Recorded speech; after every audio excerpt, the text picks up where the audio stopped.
Yeah, I'll just come back to you. Kirit Somaiya of the BJP is also joining us on the broadcast. Thank you so much for speaking to us. I want your reaction, sir, as far as the Enforcement Directorate case is concerned. And Mr. Uddhav Thackeray also recently, just an hour ago, held a press conference and said this is nothing but political witch hunt and vendetta. I think court has already given the order. And I don't think the court has stated it is a political vendetta. The argument, of course, all advocates have to take into consideration all logic. But now the issue is in court, it is not a press talk show.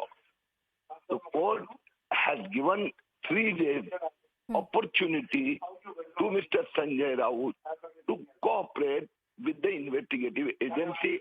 I hope Mr. Raut will cooperate with the investigative agency. Now, what type of cooperation, what information, that no investigation agency will be able to tell you or me or to the court. So let us wait till 4th August. Till 4th August, he is in custody.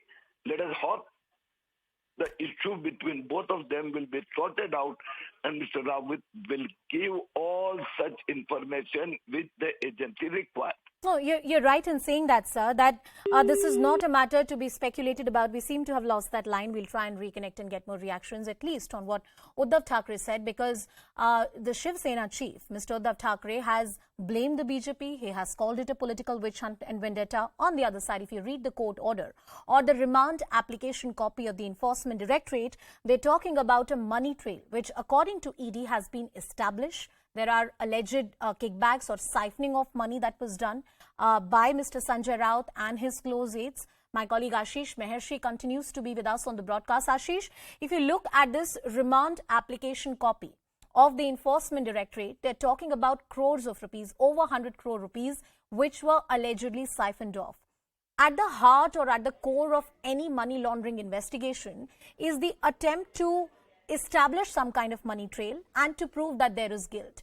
As far as this case is concerned, what are the pieces of puzzle that ED already has and what are the pieces that are yet to be found? So in the case of Praveen Raut, there is already a charge sheet or a prosecution complaint that has been filed by the Enforcement Directorate.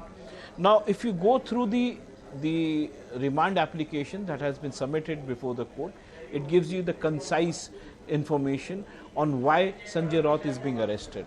What has been found till now? It has been found that a huge piece of land where there was a chawl, it's called named Patra chawl. They ensured, people from HDIL, which includes the Sarang family, Praveen Raut, who's also the director of Guru Ashish. All these people, they ensured that people vacate that house, that property. So almost 672 families were asked to vacate it. What were they supposed to get in return? They were supposed to get houses for a few square feet of houses so that they can live peacefully. They left their house, they left their chawl, but they never got back the house. Against that, they gave, against that they sold the FSI to different builders for construction of the house. Now, interestingly, that was not supposed to be done. The construction duty of the construction was of Guru Ashish Construction Company to build those houses. Interestingly, FSI was sold to different builders. So the builders were also cheated. Now, this cheating after cheating. So when you are cheating somebody and obviously you're benefiting out of it, then obviously it's nothing else but laundered money. It's laundering. It is a part of the scheduled offense under the Prevention of Money Laundering Act. Huge amount, more than 1,000 crore rupees was collected. There was money that was collected from buyers as well to the tune of more than 1,000 crore rupees that was collected from people who were planning to buy houses into that building. So money was collected, tenants were cheated, builders were cheated. So there is one cheating after another. But here what is going to be very important, what leaves me a little perplexed or a little surprised is that Enforcement Directorate is claiming that Sanjay Raut is basically the real beneficiary and Praveen Raut is only a front. Now, how does that how do they join the dots of Praveen Raut and Sanjay Raut in the court of law that need to prove that he is the real beneficiary. The benefit that has reached into their hands is around 1.6 crore rupees. Okay. But that is that the only figure? Is there more to it?